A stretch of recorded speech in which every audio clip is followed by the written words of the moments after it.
धीरूभाई अंबानी के संघर्ष से सफलता की कहानी। रिलायंस इंडस्ट्रीज़ के फाउंडर धीरूभाई अंबानी ने मात्र 1,000 रुपये से रिलायंस इंडस्ट्रीज़ की शुरुआत की थी। 6 जुलाई 2002 को जब उनकी डेथ हुई तब तक रिलायंस 12,000 करोड़ रुपए की कंपनी बन चुकी थी। इस दौरान उन्होंने कई उतार चढ़ाव को पार किया। आज मैं धीरूभाई अंबानी के संघर्ष से सफलता की बड़ी कहानी को सुनाने का प्रयास कर रही हूँ। आइए जानते हैं फ्रेंड, धीरूभाई अंबानी की सच्ची और प्रेरणा देने वाली सफलता की कहानियों के बारे में, जो हमें जानना बहुत ज़रूरी है। धीरूभाई अंबानी का संघर्ष से भरा प्रेरणादायक जीवन। धीरूभाई अंबानी का जन्म 28 दिसंबर 1933 को जूनागढ़ में, जो कि अब भारत के गुजरात राज्य में है, के बहुत ही सामान्य परिवार में हुआ था।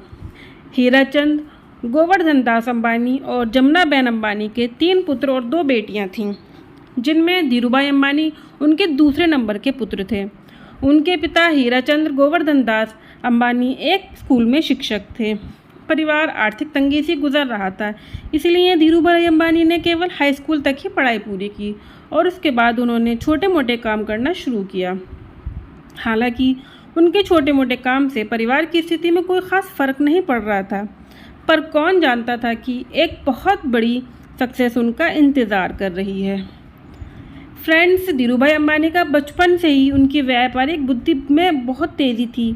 एक बार उन्होंने एक होलसेलर से मूंगफली के तेल का एक टिन खरीदा और सड़क के किनारे रिटेल में तेल बेच दिया।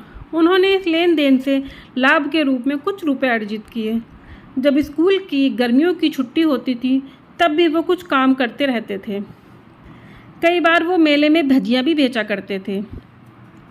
RADAG के मुताबिक 1949 में जब धीरूभाई अंबानी 16 वर्ष के थे तो नौकरी की तलाश में काबोटा नामक शिप से यमन के अदन शहर पहुँचे, जहां उनके बड़े भाई रमणीक लाल पहले से ही एबेसिन एंड कंपनी में कार्यरत थे।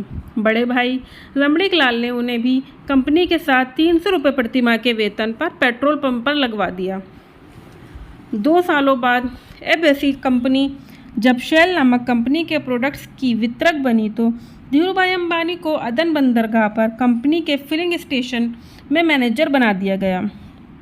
उन्हें कुछ बड़ा करना था और यही सपना लेकर वो वापस भारत आ गए। लगभग 1 साल बाद वो अपने सपने को पूरा करने के लिए जेब में केवल 500 रुपये और बहुत बड़ा हौसला लेकर मुंबई आ गए।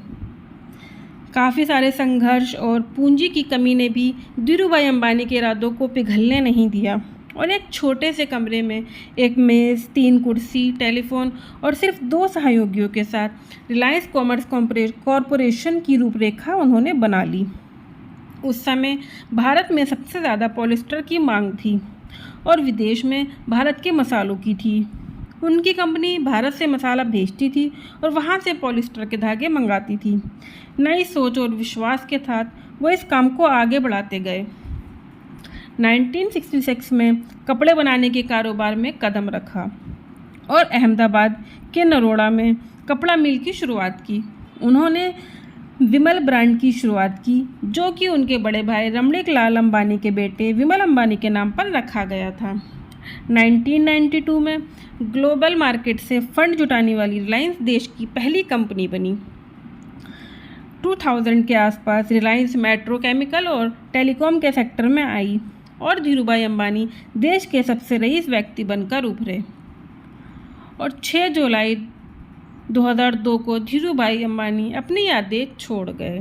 हालांकि वो आज हमारे बीच नहीं हैं, पर आज भी लोग कहते हैं कि यदि बिजनेस करना है ना तो धीरूभाई अंबानी से सीखो।